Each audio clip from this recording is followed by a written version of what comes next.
Well, my name is David Dickson. I'm a historian mainly of 18th century Ireland, and I'm really delighted to be taking part in the RDS Library Speaker Series. And I'm talking about what I'm calling the first Irish cities, which has been prompted by the publication of a book on the same subject. And I decided to really try and talk about the legacies of the first Irish cities as a theme today. Well, Georgian Limerick or Georgian Waterford, certainly Georgian Dublin, are terms that we know immediately what we're dealing with, what these phrases appear to refer to. The term Georgian was hardly used until the 20th century, and from its introduction in Ireland as in Britain, Georgian was associated with a pre-industrial world of fine architecture and of precision craftsmanship. And in 1908, a Georgian society here in Dublin was established. Its mission was to record surviving major 18th century houses and their interiors, and this led to the rapid publication of 6 richly illustrated volumes, 4 of them on Dublin. It was, as you might expect, very much an old regime initiative, and was arguably just in time in recording many houses that were to be lost in the next 10 years of war and revolution. They have much visual and documentary evidence that would otherwise have been lost. But the society, that first Georgian society, was not into conservation and had a wistful, almost fatalistic view of the 18th century, the sort of heroic golden age, and one that was irretrievably gone. 100 years later, we have a rather more nuanced view of the 1700s, recognizing the century as a time of hugely contrasting fortunes for the privileged and for the poor. What's not contested is the vibrancy of the period that some of us like to call the long 18th century. In other words, the 150 years from the restoration of the English monarchy, the 1660s, down to the end of the Napoleonic Wars, let's say 1820. Now, apart from the short, sharp war of the 2 kings, James and William, the Boyne, etc., in 1689-91, and the events a century later in the summer of 1798, those 150 years are a time of unprecedented peace in the land, when one elite, the Protestant gentry class, profited enormously from economic expansion driven by events in the world outside, and when most others learned how to survive and adapt to the commercialization and intensification of farming and rural industry. Now, the most visible signs of all this was a relatively sudden growth of the larger Irish ports, transformed from tiny trading towns in 1600 to major cities by 1800. So where are we talking about? Well, Dublin, of course. It was the first to shake off its medieval character in the early 1600s. It became quickly a burgeoning port and a capital city in the making by the 1630s. Cork's rapid growth began a little later in the 1660s and was entirely based on its agri-exports to Europe and across the Atlantic. Belfast followed a similar, if more stuttering path, with something of a hiatus in the first half of the 18th century. Waterford, Limerick's takeoff, was delayed and only really happened from around 1750, with the smaller old ports, Galway and Sligo, Drogheda and Derry, mushrooming in trade and population from the 1780s. So it's a sort of staggered story. Now, Waterford is in many ways a fascinating case just to focus on for a moment. Once the foremost Irish port in medieval times, it was overshadowed by Cork from Cromwellian times and languished for several generations. But when it was mapped here in the 1760s, the growth spurt in trade and population had begun. Roughly half of its citizenry were now living within the walls and nearly a half without. outside. And it had a symbiotic relationship with Carrick upstream, which was then a flourishing sort of industrial satellite of Waterford. And there were more large towns in Waterford's hinterland than anywhere else on the island. Apart from Carrick was Clonmel, Newross, and of course Kilkenny, which was exceptional in being the only inland city. Now, the human growth of Irish port cities was more or less halted in the second quarter of the 19th century, with the great exception of Belfast. For while factory industry was then being consolidated in the Ulster capital, handicraft industry and old-style food processing, the mainstay of the southern cities, underwent severe contraction from the 1820s. Now, the causes for this were many. Politicians blamed the Act of Union, but it was far more complicated than that.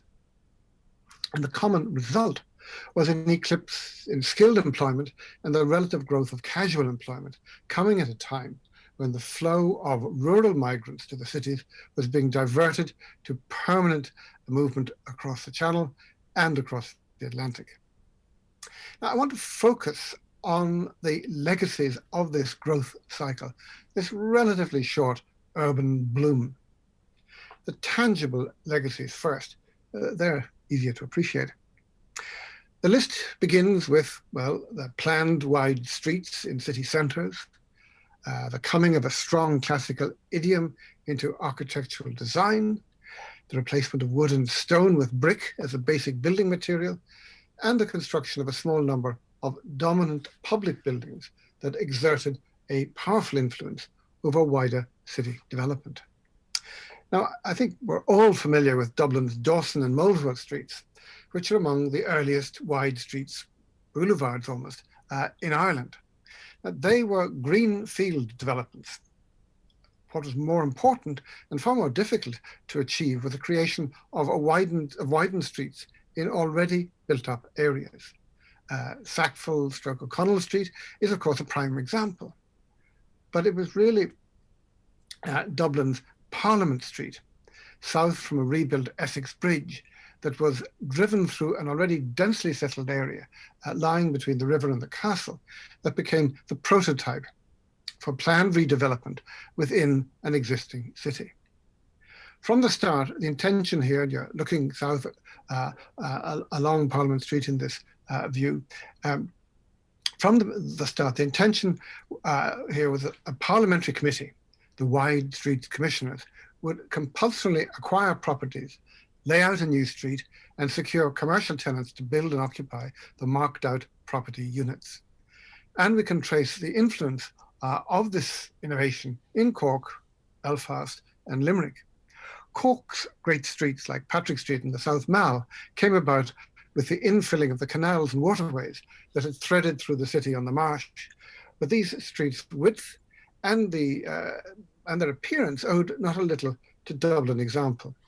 Plans in the 1780s for more drastic interventions in central Cork failed to win support. And it wasn't until the 1820s that Cork's Wide Street Commissioners had sufficient funds, borrowing powers at least, to create Washington Street, cutting through the western edge of the city. Belfast's old High Street was always a wide thoroughfare there beside the Lagan, and like Cork's South Mall, it was a result of reclamation. However, the image here from about 1820 is of Donegal Street on rising ground on the unfashionable northwest side of the old town. It was generously wide, you can just, I think, make it out. It was generously wide and been laid out in the 1750s by the Donegal estate. You notice on the right, the very new Catholic Church of St. Patrick's, Belfast's second Catholic church. Well, Waterford was notorious for its narrow streets and certainly those in the old walled city. But the Mall here, you see looking down to the river, about 1812, and had been developed about 30 years before, although not completed. This was a dramatic new departure for Waterford, dominated as with several other new wide streets, by a great public building. In this case, you can see the Anglican Bishop's Palace there on the left. Now, quite a number of new public buildings were of a scale and design to utterly change the streetscape around them. Thus, in Dublin, when the original Parliament House in College Green, a poky old mansion house, was demolished, Lovett Pierce's magnificent building of the 1730s made College Green into a new piazza, helped a little by the monumental redevelopment of the west front of Trinity College a few years later. In nearly all the provincial cities, the skyline, at least the secular skyline, was dominated by a customs house on the waterside and by an exchange or thulsel or city hall, usually in the older parts of town. In both Cork and Limerick, replacement customs houses were built. The core of what is now the Crawford Gallery in Cork was a fine essay in brick, its new custom house dating from the 1720s.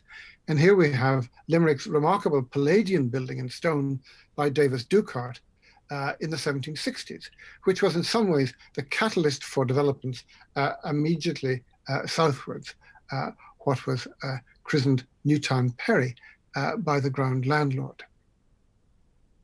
But the most spectacular city building financed by the public purse was, of course, Dublin's Customs House, the new one, Grandin's masterpiece of the 1780s. The politics behind its development are Byzantine, but the point to emphasize here is the way the choice of the site and the scale of the building directly impacted on the wider development of the Gardiner estate, notably with the laying out of Gardiner Street itself.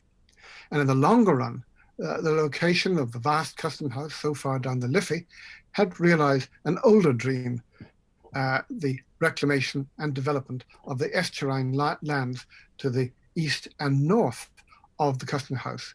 In other words, north lots. I mean, in a sense, the custom house, by being there, created a considerable re-evaluation of reclamation activity around it. Now, the custom house in Dublin lies opposite another legacy that we perhaps take for granted, the Great South Wall. Its construction spanned more than 70 years, being completed in 1790, having experienced many setbacks, both human and natural, massive borrowings, and the deployment of a large labour force, some of which was convict. But the end result, stretching out to the Poolbeg Lighthouse, certainly reduced shipping losses, improved access to the harbour, and helped maintain the navigability of the inner channel, which was always problematic. Now, in 1817, an American visitor, Andrew Bigelow, marveled at it. I quote him, "The greatest work which we have yet seen here in Dublin, and the most stupendous of its kind, perhaps in the world, is the Mole, an immense wall composed of huge masses of stone, strongly riveted and cemented, has been built into the open bay, nearly 3 miles in length. A work of this kind is sufficient to illustrate the public spirit and persevering enterprise of the citizens of this great metropolis." Cork, of course, had its great navigation wall, not completed until well into the 19th century, but even in the 1780s, plans were underway for the development of the mud banks south of the navigation wall in order to create, well, perhaps Cork's answer to Newtown Perry in Limerick. Now, that plan didn't materialize then, but this great swathe of land was later reclaimed from the estuary behind the wall, creating Cork's 19th century docklands, parkland, racecourse, and eventually, of course, Páirc Uí Chaoimh. Now, Dublin and Cork's great seawalls were financed by repeated grants from the Irish Parliament, and that other great infrastructural legacy for Dublin and also for Limerick were their canals, also in large part, funded by the public purse. For Dublin in particular are 2 encompassing canals marked out in dramatic form the city's boundaries, and they directly influenced the commercial development of both the Gardiner and the Fitzwilliam Pembroke estates, north and south of the river. But it's ironic that the Grand Canal branch that runs from Dolphin's Barn down to Grand Canal Harbour was never as busy as the original section of the canal that came into the old city and terminated beside James Street. Yet it is this some have called white elephant development around the south side of town that has actually had far greater impact and amenity value for Dubliners ever since in terms of the development of the inner suburbs. Well, navigation walls and canals have, for the most part, survived, but many of the public buildings of the era, even some of the 18th century city churches, have disappeared or have been completely disfigured in the last 200 years. And far more of the domestic buildings have been swept away or hidden within later structures. The loss is probably greater in Cork and Belfast and perhaps Waterford for a variety of reasons than in Limerick or Dublin.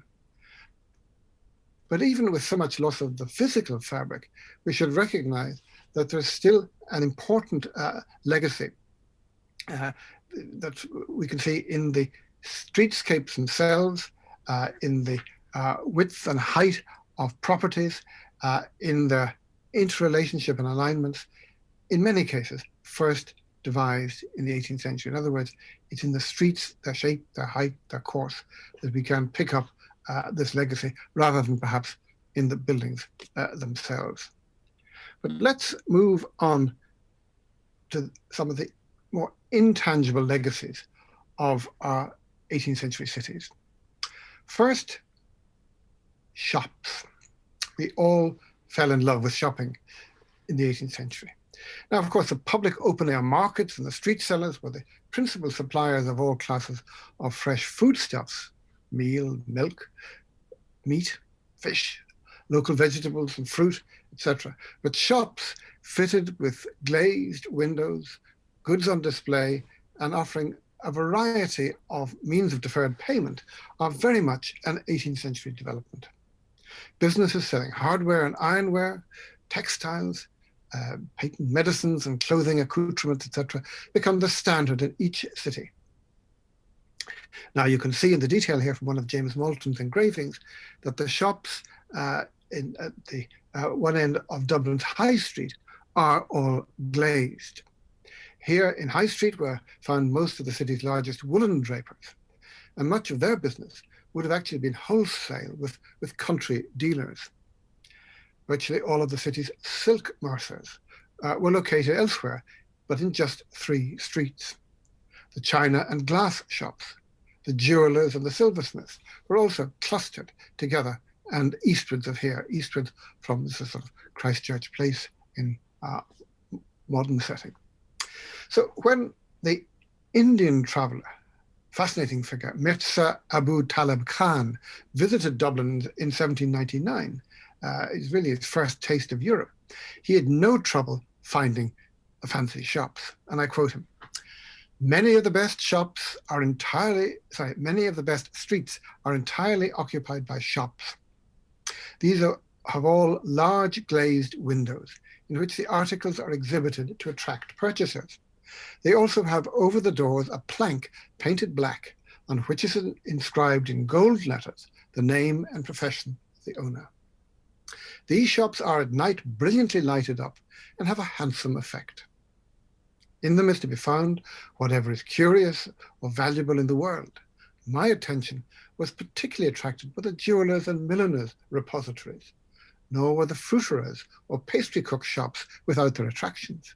I generally spent an hour in some of these places. He must have been rather popular. Well, similar clustering of high-class shops was evident in central Cork, with those handling imported luxuries locating in 1 or 2 streets on the Marsh. Wine merchants were there also. Whereas in the suburbs, vast numbers of what you might call country shops, and taverns and dram shops operating near the butter and cattle markets. So there is this real hierarchy of shopping as the phenomenon developed. Now, from tiny beginnings, bookshops and print shops also appeared, prints in the sense of engravings, especially in Dublin. By the 1780s, there were some 58 booksellers here, but only 3 or 4 in each of the provincial cities. Dublin became really a great centre of printing, publishing, and book importation during the century, but much of the capital's book trade was with the provinces. And some of it, indeed, some of the Dublin-produced books go much further afield to colonial and post-independence America. And a point to emphasize is that most adults in these cities had basic literacy skills, although, of course, both gender and class affected the levels of literacy. So it is becoming very much a reading world. Well, the rise of a multifaceted print culture in the course of the century, almost entirely in English, is evident at every turn. The growth of capital and provincial newspapers from really the beginning of the century, and subsequently the vast growth of cheap print, pamphlets, chapbooks, ballad sheets, simple manuals to aids to devotion, missals, prayer books, etc. These are becoming so much more common as the century proceeds. Now, the image here is of the title page of a much used, much thumbed edition of an English gazetteer, published a few years earlier in London, but printed, or rather reprinted, and published in the Coombe in Dublin's Liberties. Not the centre of the book trade, but close to what was really a widening market for general knowledge about the world outside. Is rather a nice little period piece. Now, it's useful just to contrast this with Galway, a great regional centre which stands apart from many of the trends that I've been focusing on so far. Despite its late medieval, early modern importance, for most of the 18th century, Galway port was very quiet, and the town failed to grow until the final years of the century. Its predominantly stone buildings gave it an archaic character, and a small elite of families connected with the Blakes and Dailies and the old gentry of the county controlled the show here. But as far as we can make out, it remained a much more Irish-speaking and non-literate urban community than were any of the other large ports, even though folks of Galway origin were quite prominent in Dublin and prospered in trade much further afield. This is just a view of Galway from the southwest that was produced around 1820. It's got a rather nice Dutch feel about it. Totally different was another of the small port cities, Derry, fashioned anew at the start of the Ulster Plantation, a colonial community in the way Galway was not. Here we have the great gate near the top of the hill in Bishop Street, as it appeared before it was, shall we say, compromised by the modern troubles. It's still there, but doesn't look quite the same today, and it's standing freer than it did in 1960 when that photograph was taken. Now, the walls of Derry were, by international standards, a poor defense against artillery attack, less impressive, really, than Galway's 17th century fortifications. But of course, Derry's achieved mythological significance, at least within Protestant Ulster, as a result of the siege of 1689, which was the first episode in the eventual defeat of King James's Catholic government. Now, on the centenary of the siege in 1789, the Bishop Street gate was repaired, indeed largely rebuilt, and elaborately decorated, including by some who were involved in the work on Dublin's Customs House. And the kind of resetting of the Derry Gate was an event that was choreographed to celebrate, well, the triumph of liberty over tyranny. William over James, but liberty over tyranny rather than Protestant control or Catholic humiliation. And indeed, the Catholic Bishop of Derry attended the centenary celebrations at the gate here. But the reality was indeed that in Derry, as in most of our cities, Catholic citizens were second class, excluded since the beginning of the 18th century from participation in municipal government, from civic institutions, and where they existed, from trade guilds. And the Catholic clergy tolerated, more or less, from the 1720s, but their places of worship discreetly placed in yards and back streets. Now, in the intimate world of Derry, it went further, in that until around 1800, there was hardly a single Catholic household allowed to reside within the walls. Elsewhere, there was, in other cities, there was some clustering of citizens by religion. In Cork, the island passages were far more Protestant than those in Shandon and the southern suburbs. But generally speaking, the segregation tended to be more a matter of class and economic status than religion. But what is striking is that the proportion of city populations who were Catholic was inexorably recovering, in the southern cities anyway, from the early 1700s. Indeed, Dublin, once again, had a Catholic majority by the 1750s. Now, the legacy here was a heightening sense, or at least a renewed sense of religious division. As Catholic numbers and as Catholic wealth increased in most cities, and as Catholics began to find a political voice in civil society once again, the urban world became more acutely conscious than ever of denomination. And even before 1800, there was a growing divergence within the public sphere, which we can see from elementary education all the way through to burial practices and cemetery locations. Now, in some cities, like Limerick and particularly Waterford, this was quite muted until well into the 19th century. But in others, in Drogheda, for instance, and in Dublin itself, local politics took on a sharpened sectarian edge by the early 1790s. And although no city in the south was directly affected by the 1798 rebellion, the poisonous and polarizing after effects never really cleared. Well, religious exclusivism was perhaps an inevitable consequence of the Protestant monopoly on political power as that monopoly weakened. And the sometimes abrasive determination of the Catholic Church to retake control over education and social services for its own flock was entirely understandable in the light of what had happened. But in stressing these growing divisions, or more visible divisions and denominational boundary lines, we may miss an overarching common feature in 18th century city life. The huge expansion in voluntary associations. I'm just trying to move our slide on. Yes, the huge expansion in voluntary associations, most clearly involving bourgeois middle-class males, gaming clubs, dining clubs, and fraternal organizations that enhanced sociability and reflected common interests, occupations, many of these indeed having a sporting dimension as well, because gambling and sport went even more hand in hand in the 18th century than today, I think. Well, none-rivaled Daly's Club in Dame Street, Dublin, seen here beside the Parliament building, which is over there on the right. The Daly's is in the centre of the image. It's a 1799 cartoon portraying the future if Parliament, the Irish Parliament, was closed down. The great gambling and dining club would become, it was suggested, if you look very closely at it, it's going to be the Union Inn, dinners as bespoke. In other words, decline and fall.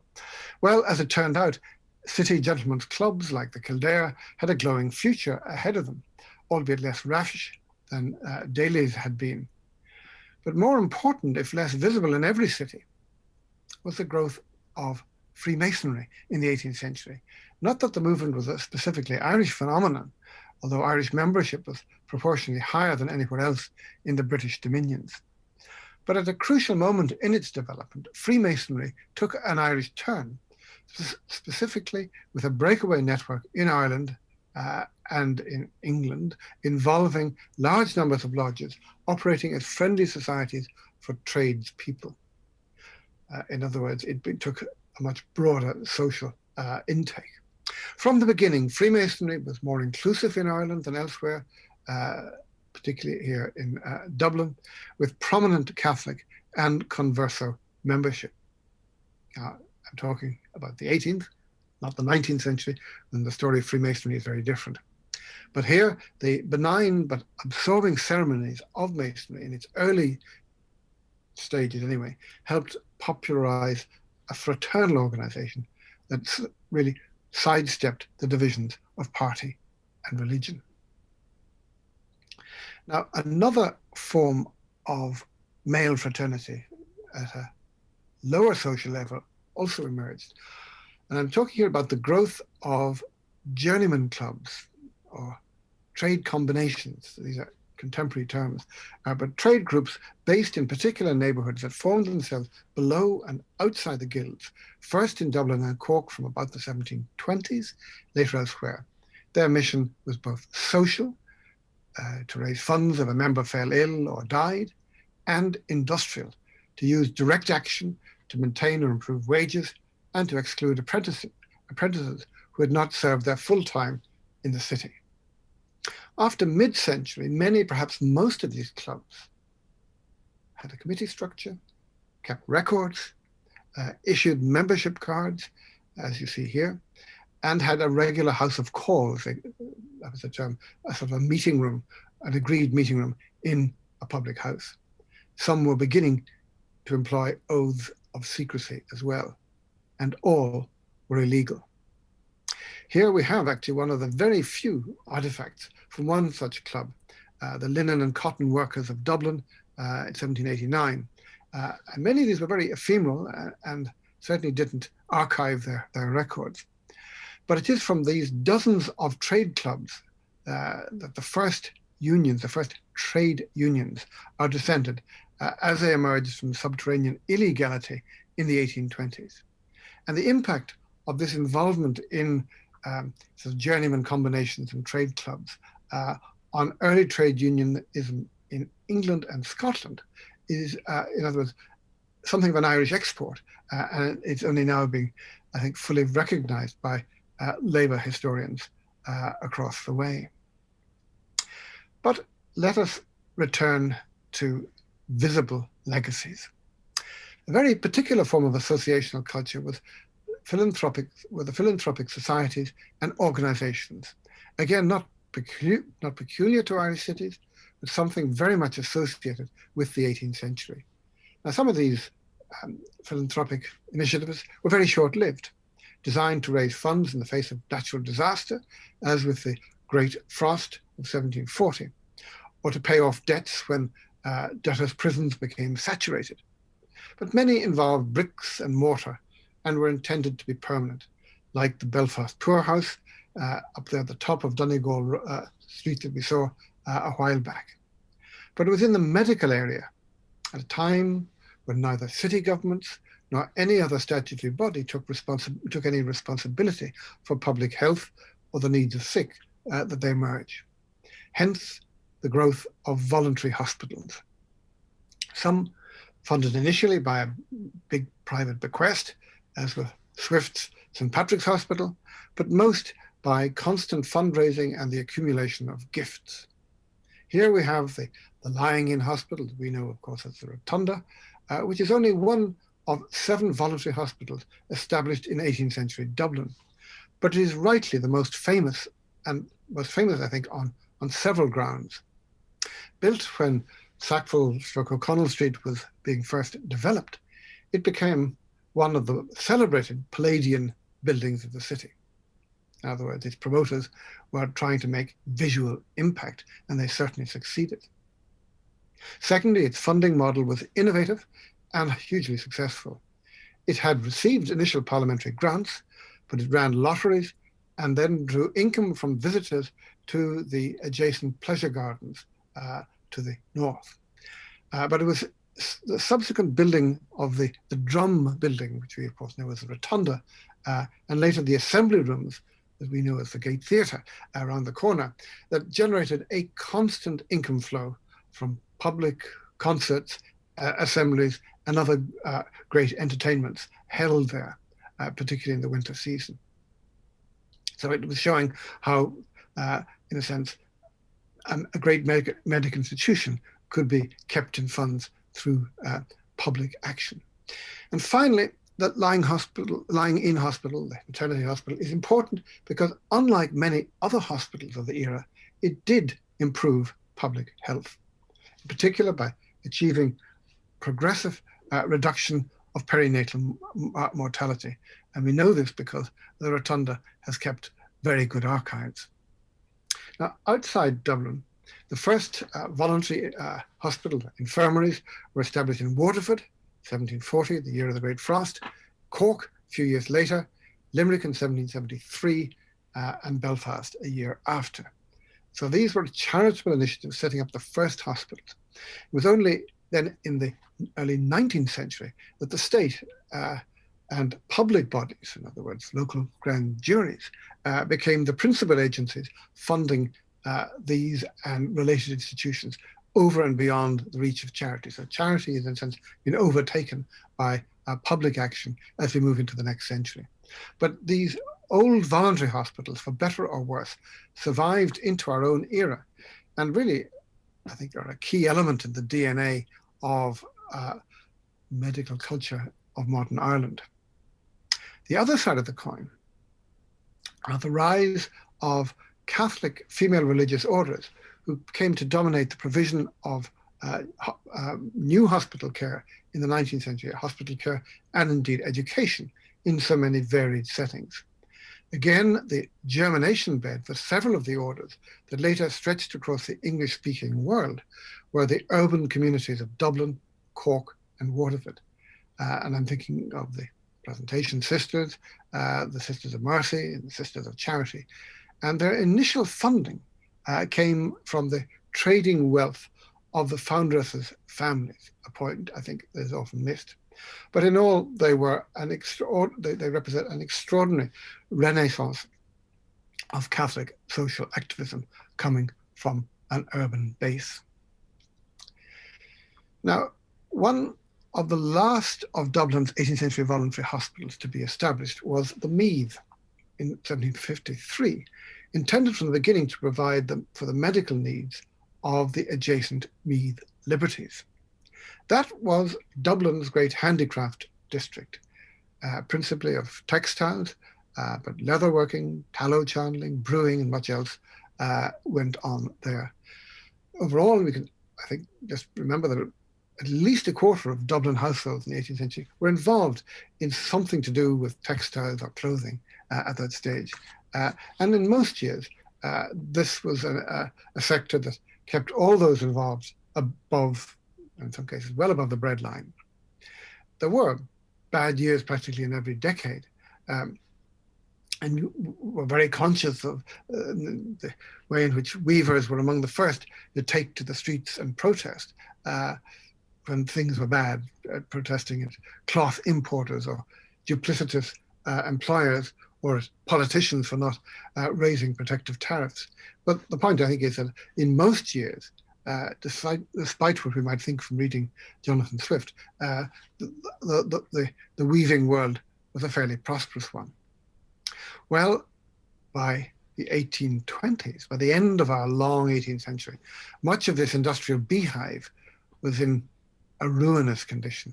Most of the work was gone, and those hanging on were in a wretched condition, other than a few who worked in specialist lines, particularly poplin. Textiles had never been as important in Waterford or Galway, but in Limerick and Cork, it was a variant on the Dublin story. In other words, from about the 1790s, a generation of falling incomes and many textile workers entering military service during the French wars. And then, in a sense, really the bottom falling out of the sector in the 1820s. And a place like Blackpool in Cork becoming famous for its whiskies and beers, but the memory of its hundreds of looms, its dye yards, fading into complete oblivion. So what, you may say, is a legacy here? Well, the image I have is of decaying buildings in Sweeney's Lane. This is the beginning of the 20th century. But Sweeney's Lane, like many other streets and lanes of the Liberties, and Blackpool, or the heart of Limerick, have long been swept away and indeed were poorly documented before their demise. The Georgian Society helps a little bit, but many had gone long before the Georgians were coming out to do their work. Well, the product of these districts, the silks and fine woolens, the printed cottons and linens, may survive in very small measure in museum collections, although there are very few samples of fabrics that are clearly provenance specifically to Dublin or to Cork. We certainly obviously have lace and Limerick, but it's all the other materials, the woolens and the silks that I'm thinking of. But substantial numbers of the textile workers, particularly those engaged in silk, emigrated to Northern England and brought their skills and workshop culture with them. It's only the products of the high end of city craftsmanship, the work of the silversmiths, the cabinet makers, the painters, sculptors, and stucadors that survive here and to some extent can be provenanced. And one might just remember it's precisely these crafts, these high-end crafts, that were most distinctive of their cities, be it Dublin or Cork. And one must see the particular importance of the training that so many of these craftsmen had received from the 1750s in the Dublin Society drawing schools, but scale Ella. Well, I've left what is arguably the most visible and most appreciated legacy of our first cities to the end. The green space, the provision of green space within or adjacent to the assemblage of urban buildings. Now here we have a view very early, at the beginning of the 19th century, of the Mardyke Walk in Cork, originally a private initiative by a city alderman in the 1720s, close to the Lee and often nearly flooded. It was subsequently made open to the public, and indeed that is a common pattern, but some of the Mardyke was built over long ago and is part of the city, but Fitzgerald Park is still there as one of the city's green lungs. In Limerick, it's a small park in Perry Square, which is a kind of coda to the development of Newtown Perry, laid out in the 1830s and restricted to key holders. It passed into public control as a People's Park from 1877. Now here in Dublin, similar developments, Marion Square, Mountjoy Square, Rutland/Parnell Square, Fitzwilliam Square, were all controlled spaces, private spaces, controlled by those who either had special privileges or simply were residents around the square. But all, with the exception, I think, of Fitzwilliam, have long since opened up to the citizenry. But the two greatest green lungs in any city are here in Dublin, both dating from the 1660s, from the very beginning of our period. And I'm thinking, of course, of St. Stephen's Green and the Phoenix Park, which have their own distinctive and rather complex histories. Now, Stephen's Green was limited to the perimeter residence in the early days, but that kind of control was poorly enforced for much of the 18th century. But it was technically still private space right through until the 1870s, and when it was landscaped into the form that we all know and made a public space, thanks, of course, to Guinness money. The Phoenix Park, however, was never a truly closed space, even if it was established as a royal deer park and had multiple military uses. In other words, there have been spaces within the park that have been off limits, but it was never entirely a closed space as a kind of escape valve for Dubliners. But it was formally open to the public back in 1747, very early, if you like, in the history of the opening up of these green lungs, thanks to the initiative of the most worldly wise viceroy of 18th century Ireland, the Earl of Chesterfield, who only was here about 7 or 8 months, but left his mark. And Chesterfield also chose the monument, the phoenix atop the great 30-foot Corinthian column now at the very center of the park. And that monument and the Phoenix, I think, have the great merit, unlike most monuments in our cities, at least from that era, of projecting an ambiguous but essentially positive message down the ages. And that's perhaps not a bad legacy for our present discontents. Thank you.